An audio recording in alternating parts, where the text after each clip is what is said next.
Yo, Big Jock Concrete Chronicle podcast, man. You know, some of my viewers been hitting me up asking me to break down this career offender thing for them under the federal statute, right? So let me tell you this: a career offender, you are a career offender in the feds if you was 18 years old when you committed the crime of offense, which most likely some of us were, and if you had two prior convictions, one being a crime of violence, one being a drug charge, or two crimes of violence and two drug charges, which are existing offense that you committed, and those prior convictions carried a year and 1 day, and you had to do a year and 1 day on them. So then you got three felonies that makes you a career offender. All right, the problem that we having with that right there is this: some of our states, 1 year, some of our charges they might say they carry a year. Say like I'm from Jersey where we get a three flat. A three flat only carry 9 months. But when the feds is looking at it in your paperwork, they seeing 3 years. They don't break down in our paperwork that a three flat is 9 months and you can come home off of it. So that's the problem I had, and that's why I was stuck until Johnson came out. But we have a United States Supreme Court ruling that's retroactive called Shepard, which says that you need to look at the plea colloquy of that state of that particular charge to see how much time does it actually carry. Now, this is different from armed career, right? Armed career comes under the 922G, which if you've been convicted before and been to jail, you are a convicted felon in possession of a firearm. But under 922G, you got 924E.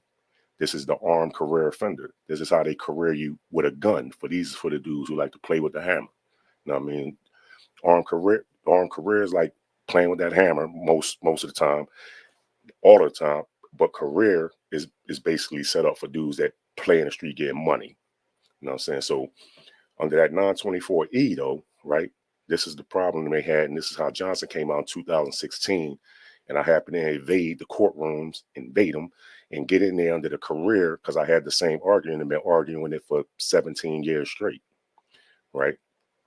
So check this out. Under that armed career, you used to need 3 felonies, serious. See, the terminology, we call it the language when you know law.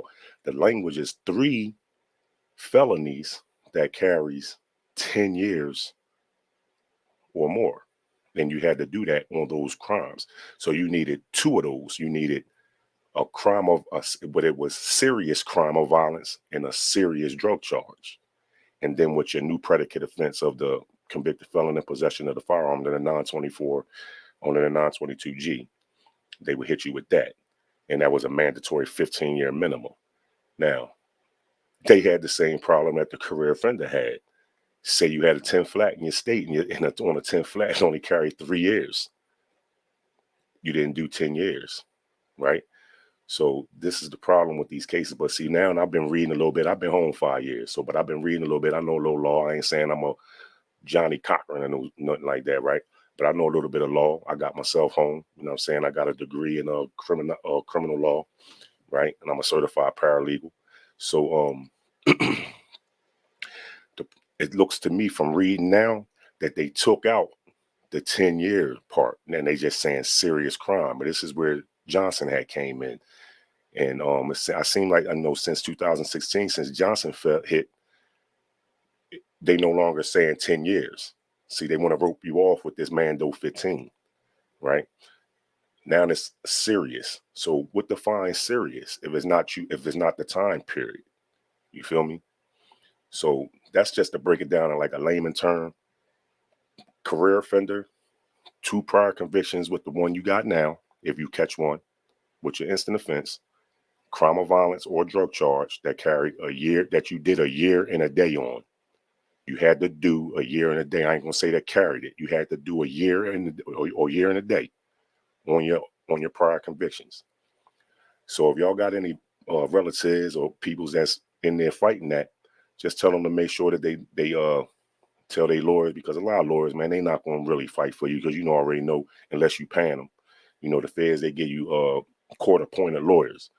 They not public defenders. They're real lawyers. You know what I mean? Not like the state. So Just let them know that they don't really like to fight for you because their job, they just getting a voucher. Their job is to go ahead and get the best deal they can get for you, get you out the way. But you just let them know like that you had to do a year and a day on. Tell them stick to their guns, right? And to tell them to look up Shepard. Shepard gonna break everything down for them, right?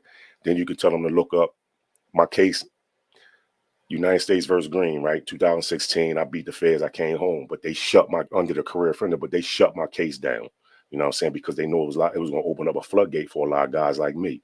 As soon as I got out, they closed it. Boom. No more career offenders was getting out under the Johnson. But the argument is there. You know what I'm saying? So if you got any people that's careered out, you know what I'm saying, and they need a good argument, my argument is good, but you can't use my name.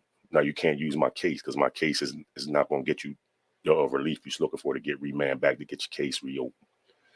Just tell them to go under Shepard or to even go up under Johnson. I came up under Johnson. So that's the difference. That's the layman breakdown of it. You know what I mean? Where if you don't understand the law, basically let them know, listen, if you had a prior conviction that carried a year and it could be more than a year, but you had to do a year and a day. You had to do a year and a day on it. If they didn't do that, tell them they're not qualified to be a career offender. As for the armed career, see, the terminology done changed a little bit. It used to be serious drug or serious crime of violence that you did 10 years on.